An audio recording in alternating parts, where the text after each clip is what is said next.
విజయవాడ పశ్చిమ నియోజకవర్గం సీటు తనకే కేటాయించాలంటూ డిమాండ్తో ఆ పార్టీ అధికార ప్రతినిధి పూతిన మహేష్ కార్యకర్తలతో కలిసి నిరాహార దీక్ష చేపట్టారు. పశ్చిమ నియోజకవర్గంలో నేను లోకల్ అని కూటమిలో భాగంగా తనకే సీటు కేటాయించాలని కోరారు. గత 5 ఏళ్లుగా పార్టీ కోసం కష్టపడి పనిచేశానని, తనతో పాటు పశ్చిమ నియోజకవర్గం ప్రజలకు కూడా పార్టీ కోసం చాలా కష్టపడ్డానని వివరించారు. కూటమిలో విజయవాడ పశ్చిమ సీటు జనసేనకే కేటాయించాలని మహేష్ డిమాండ్ చేశారు.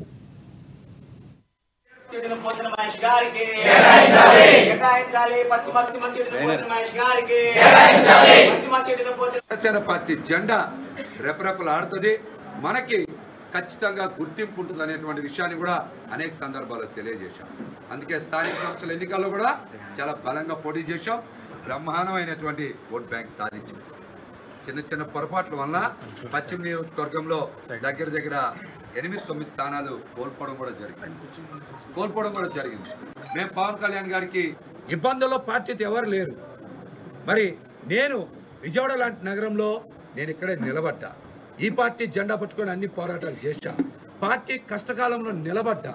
కాబట్టి ఖచ్చితంగా పోతిన మహేష్ అనే నాకు సీట్ ఇవ్వడమే న్యాయం, ధర్మం అని కూడా పవన్ కళ్యాణ్ గారికి సందర్భంగా విజ్ఞప్తి చేస్తాను. నేను ఇక్కడ పక్కా లోకల్, నేను అందరి వాడిని. నియోజకవర్గంలో అణువణువు నాకు తెలుసు.